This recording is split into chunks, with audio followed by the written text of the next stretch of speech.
Bonjour à tous, ici on va revoir les multiplications écrites. On va commencer par les multiplications par un nombre à un chiffre.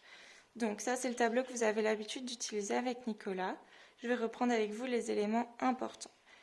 Ici il y a le petit encadré avec « je retiens ». Donc c'est là où on va écrire nos retenues lors du calcul. Si vous vous en souvenez pas, vous allez voir, on va faire un exemple ensemble, ça va vite vous revenir. Ici ce sont les cases dans lesquelles on va écrire notre calcul.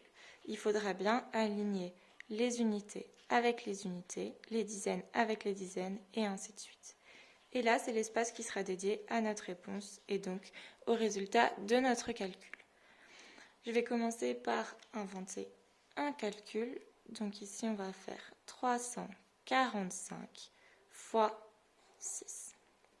J'ai bien mis les unités, les dizaines et les centaines dans les bonnes colonnes. On va commencer par multiplier ce nombre-là avec les unités. Ensuite, on fera avec les dizaines et les centaines. Donc ici, si on fait 6 fois 5, 6 fois 5, ça fait 30. On met le 0 ici et on va noter le 3 des dizaines ici. Ensuite, on va multiplier le 6 par les dizaines. 6 fois 4, ça fait 24, plus les 3 qu'on a ici, ça fait 27. Hop, et on retient le 2. Ici, on a 6 fois 3. 6 fois 3, ça fait 18, plus 2, qui font 20. Et donc, ça fait 2070. Il faut, quand vous écrivez votre résultat, bien mettre les bons nombres dans la bonne case et ne surtout pas oublier vos retenues.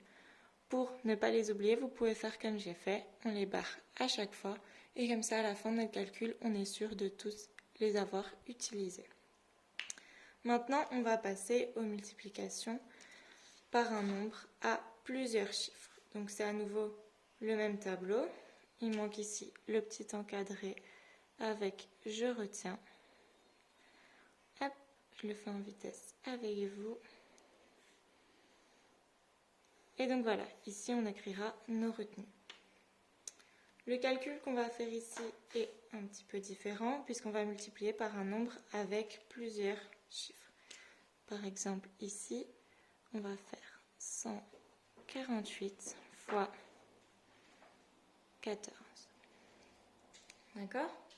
Donc ici encore, j'ai bien aligné les unités avec les unités, les dizaines avec les dizaines et les centaines. On va ici encore commencer par multiplier le plus petit chiffre, donc le 4 des unités ici, avec les unités, puis avec les dizaines, puis avec les centaines. Donc on va faire 4 fois 8, ça fait 32, on écrit 2 et on retient 3. Ensuite on va faire 4 fois 4, 4 fois 4, ça fait 16, plus 3, ça fait 19. On écrit 9 et on retient 1. 4 fois 1, ça fait 4, plus notre retenue, ça fait 5. Ça fait 592. Maintenant qu'on a fait ça, on va multiplier le 1 ici, qui représente une dizaine, fois les unités, les dizaines et les centaines. Il est important de ne pas oublier de mettre un 0 ici. Et je vais vous expliquer pourquoi tout de suite. Quand on fait 1 fois 8, c'est comme si on faisait 10 fois 8. Et vous êtes d'accord avec moi que 10 fois 8, ça fait bien 80. Et donc c'est pour ça qu'on met un 0 ici. Ensuite, on va faire 1 fois 4. 1 fois 4, ça fait 4. Et 1 fois 1, ça fait 1. Maintenant qu'on a fait cette étape-là, il va nous rester à additionner ces deux nombres pour avoir le résultat final de notre calcul. Et donc ici, on va simplement additionner chacun des termes. C'est pour cette étape-là qu'il est super important de bien aligner correctement votre calcul. Vous allez voir que si vous avez mal écrit votre calcul, les unités vont se mélanger avec la dizaine, etc. et vous n'aurez pas le bon résultat. Donc ici, on va faire 2 plus 0, ça fait bien 2. 9 plus 8, ça fait 17. On met 7 et on retient 1.